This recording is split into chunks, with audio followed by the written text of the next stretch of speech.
For this edition of First Person, we're here at Delaware Stadium on the campus of the University of Delaware in Newark, and we're joined by Coach Dave Brock, who's in his third season at the helm here of the Blue Hens. Coach, thanks for joining us.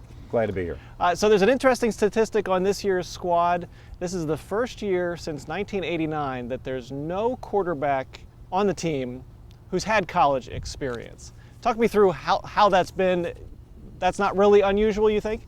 Well, I think the dynamic's a little unusual in that there's no one on the roster that's played quarterback at Delaware, but I don't think the reality is that different. You know, Delaware started a ton of players at quarterback who didn't have any game experience when they started the games. They might have just had a backup or a third-team guy on the roster that had played a snap or two in previous years. So, you know, we're excited about it. We got two good players battling it out, and you know, we're into our fifth, sixth day of practice, and it's really exciting. So how is that competition going?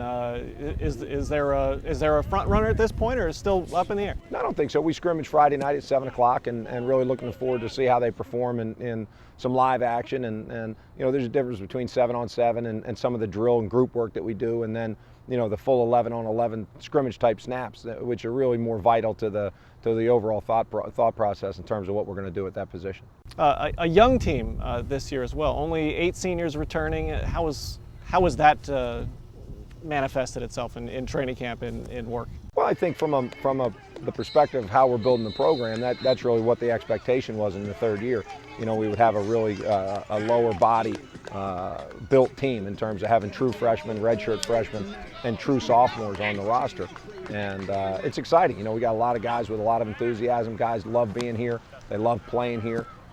You know, we have enough leadership, enough older players that you know, have been here, know what we want to do and how we want to do it. So it's a nice mix. It's just young, and we're going to count on energy, enthusiasm, and you know, guys who love to play, and you know, we think that'll give us a great product this year. Is there a thought pattern that let's be patient with these guys, let's make sure they develop the right way, or is we got to win now? Well, I think you're always in a situation where you feel like you have to win this year, and I've said it for 2 years that I've been here, and I continue to say it.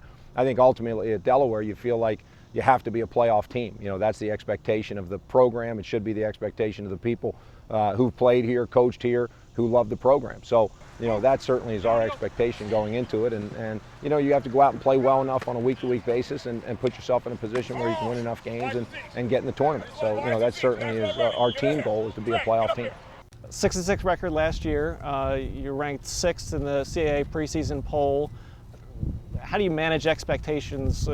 Kind of low expectations from the poll, but you have high expectations for the team. Yeah, again, I think the expectations that matter are the ones that are inside the building and the ones we talk about with the team. You know, the young guys who play for us and the people who are with us every day, you know, they know the work that's going in and the things that are being done to put the program in a position to be successful. So, you know, really the expectations that we have are certainly high, and the belief that we have in ourselves, not only as coaches but players, you know, we're counting on ourselves to do a great job, and we feel like we'll be very, very competitive. I don't put a lot of stock in the you know, the preseason polls or any of those types of things, whether we're first, last, it doesn't really matter. And you know, really last season and previous seasons don't have a whole lot to do. Everybody's got a new team, everybody's got a new opportunity.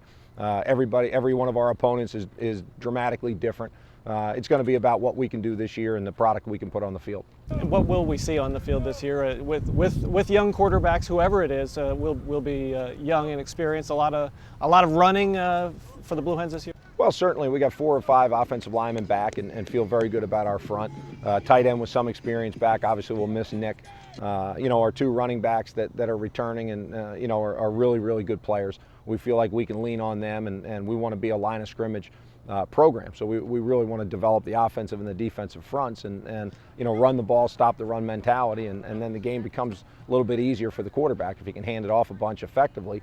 Now he's going to have one-on-one coverage, he's going to have opportunities to really throw it when we want to throw it as opposed to throwing it when we have to throw it. And then defensively, you know, we have a lot of guys back who played a lot of football for us, and we've kind of restocked. We took 12 scholarship players, true freshmen on defense. We anticipate a lot of those guys will play this year, and you know, we're going to try and run to the football and be really aggressive and you know, play really, really sound defense. Let's talk a little bit last year. You opened the season at Pitt. which was a very tough game. Didn't score any points and lost 62-0. That was sort of the first of a series of games against ACC opponents. North Carolina on the schedule this year, then I think Wake Forest and Virginia Tech. Talk a little bit about what that challenge brings to the team and how you go into games like that. Well, I think it's an opportunity for the guys to play up and to play a Power 5 school, an ACC school. You know, it's a great opportunity. Certainly we didn't get the result or the performance that, you know, we wanted or the people deserved. But, you know, again, with a new year, you go into it, you know, they're really the last thing on my mind. I'm worried about training camp in Jacksonville and focusing really on what's important for Delaware football right now. And then we'll worry about that game when we get there. You know, the dynamic of who we'll be and where we'll be in terms of the program when we get to that game will have a lot more to do with what happens that week than me talking about it right now. But it's a great opportunity for the players, it's a great opportunity for the fan base, and you know, Chapel Hill's a great place. I was an assistant there. I was the assistant head coach there for 2 years, and you know, it's a gorgeous place, great place to play a football game. Does it help that that game is not first up like Pitt was, that it's sort of the end of September and that's not your first outing? Yeah, we'll find out. I don't know if it helps or not. I mean, again, you play the games when they're on the schedule. You don't really worry about it. We don't have anything to do with it. It was a late addition to the schedule. So, you know, again, we'll have 3 games in. You know, right now our focus is Jacksonville and worrying about handling our business there. Earlier this summer, former Blue Hen wide receiver Michael Johnson signed with the Eagles. He's up in camp in Philadelphia.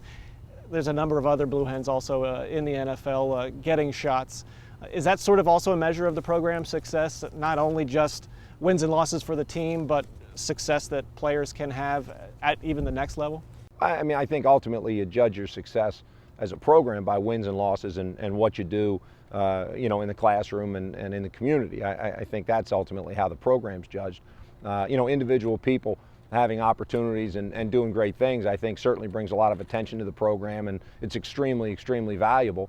You know, but again, you have great programs around the country that you know, haven't produced an NFL player necessarily, and they do good things. So I'd like to see us be recognized for winning, doing a great job in the community, doing a great job in the classroom, and then, you know, again, recruit talented young guys who have an opportunity to play at the next level. You know, then you have the whole deal.